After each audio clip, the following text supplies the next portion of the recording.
Buenos días a todos, somos Entreguerras y esto es Informativo Geopolítico, unos minutos en los cuales intentaremos resumirte toda la actualidad geopolítica acaecida durante el fin de semana entre el 28 y 30 de 2025. En Ucrania, a pesar de las conversaciones, la guerra continúa. La Armada ucraniana ha informado sobre varios ataques con drones contra objetivos rusos en el aeródromo de Saki, en Crimea ocupada. Aseguran haber atacado un almacén de drones Orión, sistemas de misiles antiaéreos Tor M2 y Pantsir S-1. También se ha realizado un ataque con drones navales de superficie contra 2 petroleros rusos durante su tránsito por el Mar Negro. Según medios ucranianos, se trataría de los petroleros sancionados Cairo y Virat, que pertenecen a la llamada flota en la sombra rusa utilizada para evadir las sanciones occidentales. El grupo pro-ucraniano ATES ha informado sobre una operación de sabotaje en la que habrían quemado una locomotora en la localidad rusa de Briansk. El GUR ucraniano también ha anunciado una operación dirigida contra una unidad chechena en las proximidades de Berdiansk, Zaporilla ocupada. Según parece, se colocaron explosivos en una zona donde transitaban mientras transportaban combustible. Y durante el fin de semana, Rusia ha lanzado un ataque masivo con drones y misiles durante la noche del sábado, que se habría prolongado durante casi 10 horas. El alcalde de Kiev, Vitaly Klitschko, declaró que el ataque afectó a varios distritos de la capital. También añadió que la zona oeste de la capital se quedó sin electricidad tras el ataque y que la presión del agua en el margen derecha de Kiev se redujo. Las autoridades locales también informaron de daños en 5 ciudades de la región de Kiev. En clave interna, ha dimitido Andriy Yermak, jefe de gabinete de Volodymyr Zelensky y figura clave en las negociaciones de paz respaldadas por los Estados Unidos. La renuncia se ha producido pocas horas después de que agentes anticorrupción allanasen su domicilio en medio de un clima político ya marcado por fuertes presiones externas e internas. En un mensaje por vídeo, Volodymyr Zelensky confirmó la reestructuración de la oficina del presidente y anunció que Yermak había presentado su renuncia. Minutos después, el mandatario firmó el decreto oficial de destitución. Según la agencia rusa TASS, Yermak habría expresado su deseo de no convertirse en un obstáculo para la administración ucraniana. Su salida podría facilitar las negociaciones con Estados Unidos y Rusia, ya que el ahora jefe de gabinete mantenía relaciones tensas con miembros del entorno del presidente Donald Trump. La dimisión supone un importante movimiento político en plena fase crítica de las conversaciones de paz. En este sentido, y según el Kyiv Post, el sustituto de Yermak, elegido por el presidente Rustem Umerov, representa una preocupante apuesta por la lealtad personal en lugar de la competencia profesional, en un momento en el que Ucrania no puede permitirse semejantes indulgencias. El diario ucraniano recuerda que Umerov es una figura muy cercana al propio Yermak y que también se ha visto envuelto en el reciente escándalo de corrupción. En septiembre, ya un informe del Centro de Acción Anticorrupción reveló que su familia poseía 8 propiedades de lujo en Estados Unidos, mientras que él solamente había declarado 3. Para el Kyiv Post, este nombramiento mina la credibilidad de la autoridad moral de la diplomacia ucraniana, precisamente cuando Kiev encara negociaciones cruciales con Estados Unidos y Rusia. El periódico ha criticado además que las misiones diplomáticas no están dirigidas por profesionales del Ministerio de Asuntos Exteriores, incluso denuncia la destitución de altos cargos por no ser afines personalmente al presidente. La publicación llega a calificar esta decisión como un autosabotaje nacional, comparándola con el caso estadounidense de Donald Trump al nombrar a un negociador sin formación diplomática, una sacudida política en plena guerra que reabre el debate sobre hasta qué punto la gestión de Zelensky se está inclinando hacia la centralización del poder y a costa de qué. Y el domingo, la diplomacia para poner fin a la guerra de Ucrania se ha acelerado en Estados Unidos. Altos funcionarios de la administración de Donald Trump, entre ellos el secretario de Estado Marco Rubio y el enviado especial Steve Witkoff y Jared Kushner, se han reunido en Florida con una delegación ucraniana encabezada por Rustem Umerov. El objetivo es pulir la propuesta de acuerdo de paz antes de una semana clave que culminará con nuevas conversaciones en Moscú. La reunión, celebrada en el exclusivo Shelby Club de Hallander Beach, un complejo desarrollado por Witkoff, comenzó con un mensaje de Rubio dirigido a tranquilizar a Kiev. Según Rubio, el objetivo final no sería solo poner fin a la guerra, sino asegurar que Ucrania siga siendo soberana, independiente y con posibilidades reales de prosperidad. Umerov, por su parte, devolvió el gesto subrayando la importancia del apoyo de Washington en un mensaje claramente dirigido a Donald Trump, diciendo que Estados Unidos les escucha y les apoya y que trabaja a su lado. Tras una hora de reunión, Rubio calificó el encuentro como muy productivo, aunque reconoció que este proceso sigue siendo delicado y complicado y que aún queda mucho trabajo por hacer. El secretario de Estado insistió en que hay una visión compartida con Kiev, no solo cerrar la guerra, sino asegurar el futuro de Ucrania. La ofensiva diplomática continuará esta misma semana, ya que el enviado especial Steve Witkoff viajará a Moscú para reunirse con Vladimir Putin. Washington mantiene contacto, según dice Rubio, en diversos grados con la parte rusa y asegura entender bien sus posiciones. En Oriente Próximo, durante el domingo, el Ministerio de Salud de la Franja de Gaza ha confirmado la muerte de 3 palestinos más y 2 heridos en el contexto de los continuos ataques israelíes sobre el enclave. En su último comunicado, las autoridades sanitarias palestinas explican que entre las nuevas cifras se incluyen 2 fallecidos adicionales y un cuerpo recuperado. También advierten que varias víctimas permanecen bajo los escombros y en las carreteras a la espera de que los equipos de ambulancias y protección civil puedan acceder a las zonas afectadas. Y es que desde la entrada en vigor del alto el fuego el 11 de octubre, el balance oficial asciende a 356 muertos y 908 heridos, además de 607 cuerpos recuperados de ataques previos. En total, desde el inicio de la ofensiva israelí el 7 de octubre de 2023, el número de fallecidos en Gaza asciende ya a 70.103, con 170.985 heridos. 5 soldados israelíes han resultado heridos, 3 de ellos de gravedad, durante una operación nocturna de arresto en el sur de Siria. La acción, según el ejército israelí, tenía como objetivo la organización terrorista Al-Jamaa al-Islamiyya, activa en la localidad siria de Beijing. Durante la operación, los militantes abrieron fuego contra las tropas israelíes, que respondieron de inmediato. La Fuerza Aérea también intervino, atacando posiciones en la zona para apoyar a las unidades terrestres.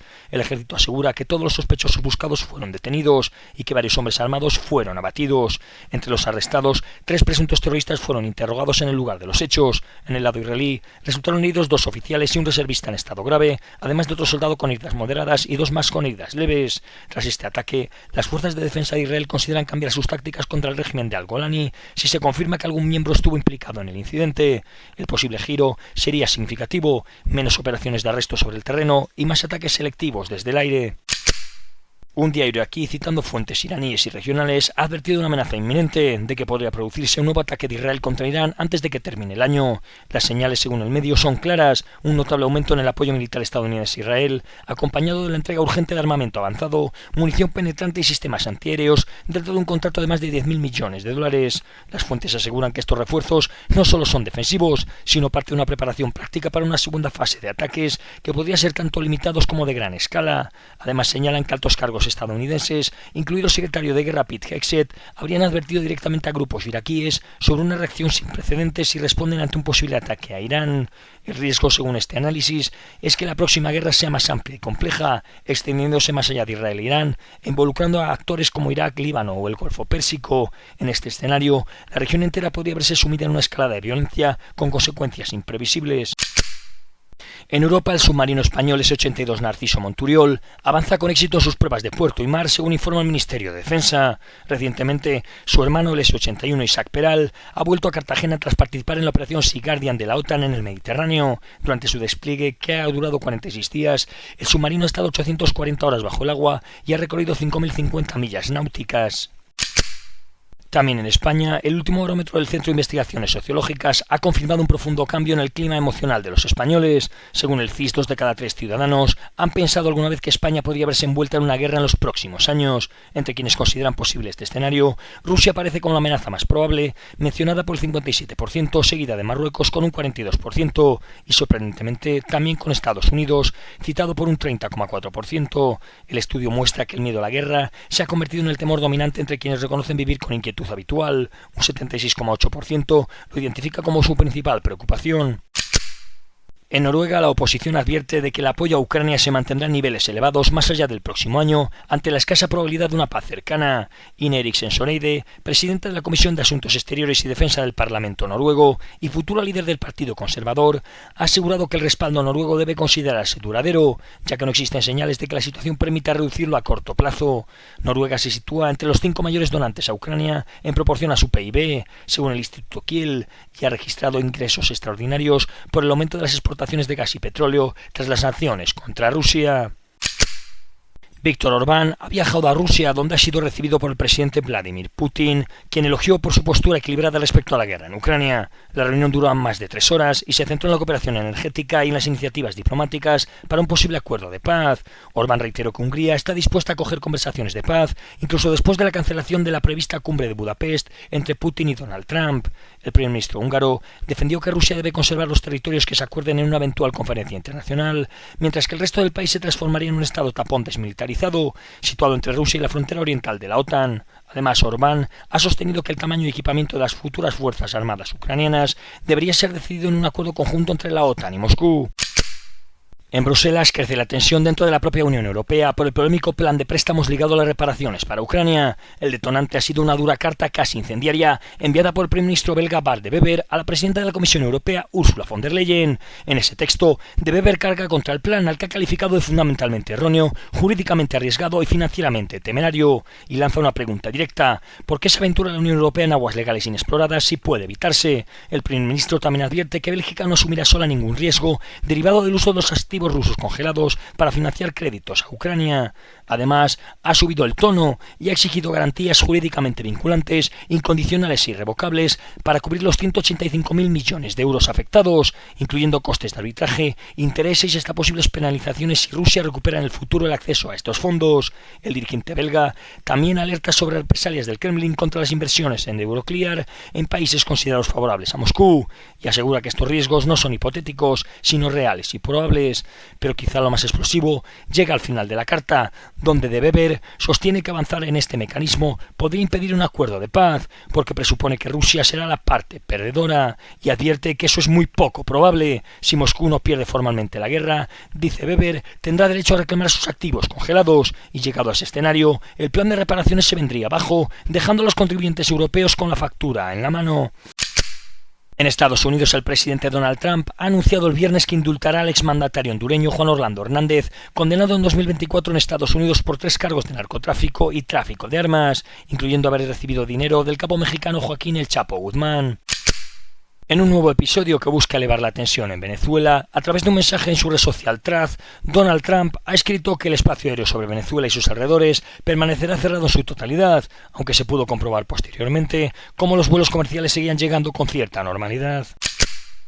En Asia Central, Kazajistán ha expresado una dura protesta tras un nuevo ataque contra la infraestructura del Consorcio Internacional del Oleoducto del Caspio, ubicado en aguas del puerto ruso de Novorossiysk. Según informó la agencia Kazinform, el Ministerio de Asuntos Exteriores kazajo ha considerado que se trata de un ataque deliberado, el tercero contra una instalación civil protegida por el derecho internacional. El gobierno de Astana ha recordado que el oleoducto es crucial para el flujo de energía global y subraya su compromiso permanente con la estabilidad y el suministro ininterrumpido de recursos energéticos. El comunicado afirma que este tipo de acciones no solamente dañan la infraestructura vital, sino que también perjudican directamente las relaciones bilaterales entre Kazajistán y Ucrania. Kazajistán, que mantiene una política exterior cuidadosamente equilibrada entre Rusia, Europa y el mundo turco, espera ahora que Kiev adopte medidas eficaces para evitar que estos incidentes vuelvan a producirse. En Pakistán, las autoridades han llevado a cabo la mayor campaña de deportación de refugiados afganos en décadas, con cerca de 1 millón de personas expulsadas solamente este año, según un detallado informe publicado por el New York Times.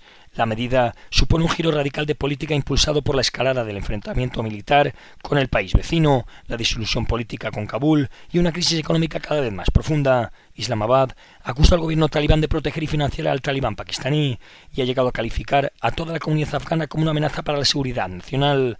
Con 3 millones de afganos viviendo en Pakistán, la ofensiva ha obligado a cientos de miles de ellos, muchos nacidos ya en territorio pakistaní, a regresar a un Afganistán sumido en una grave crisis humanitaria, sin empleo, sin vivienda asequible y bajo un régimen represivo.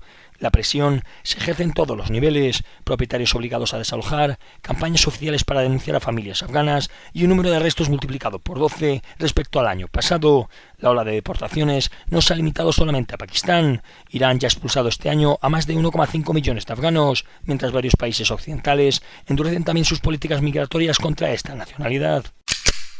En los últimos meses, para los estrategas chinos, la cadena japonesa de islas Ryukyu se ha convertido en el epicentro de una amenaza creciente: la consolidación de una red defensiva Japón-Estados Unidos, que aseguran apunta directamente al corazón de su doctrina militar A2AD.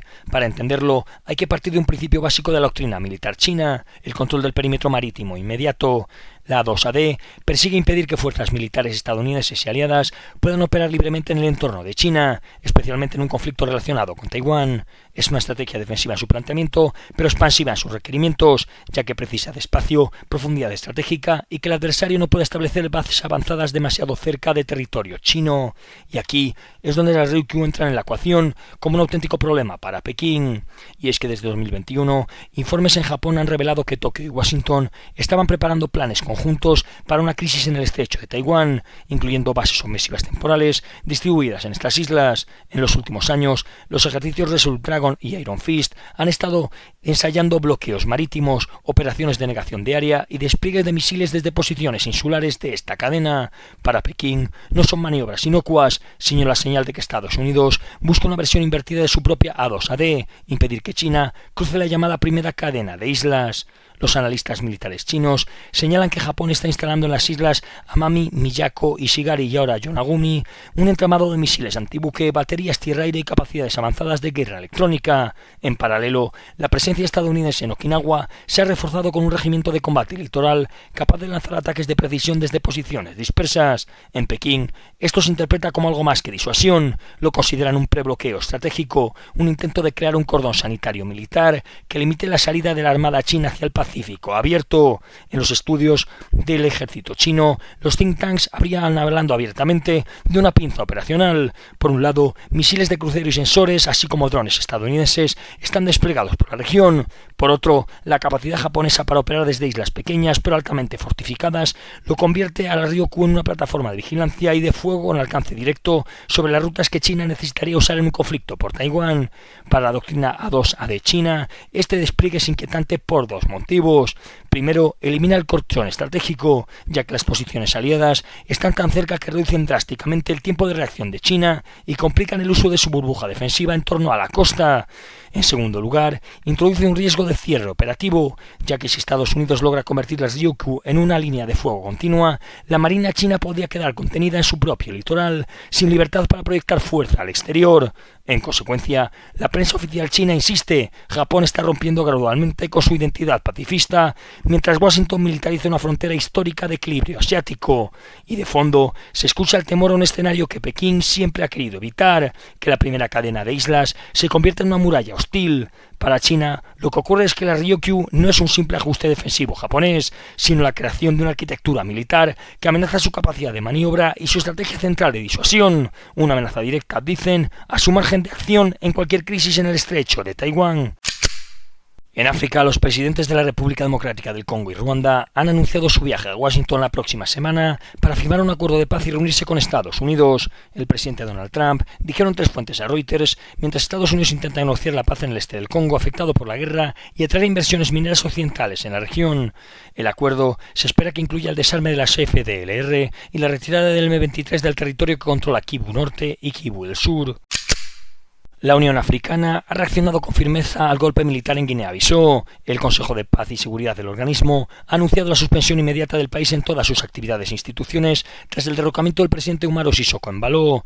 La Unión Africana ha recordado su política de tolerancia cero ante los cambios inconstitucionales de gobierno y ha calificado la sonada militar como un grave atentado contra el orden democrático y constitucional. Según la resolución adoptada, Guinea-Bissau quedará excluida de cualquier instancia continental hasta que se restablezca la legalidad. El organismo panafricano exige a la Junta Militar que respete la ley, permita a la Comisión Nacional Electoral proclamar los resultados y se abstenga de intervenir en el proceso político. De lo contrario, advierte, se impondrán sanciones específicas contra los responsables del golpe. Y esto ha sido todo por hoy. Si queréis profundizar en las noticias que hemos comentado, leer alguna de ellas o visualizar diferentes vídeos de actualidad, os recordamos que estamos en la aplicación Telegram, con nombre de usuario @entre_guerras. Que tengan un buen día y recuerden el main.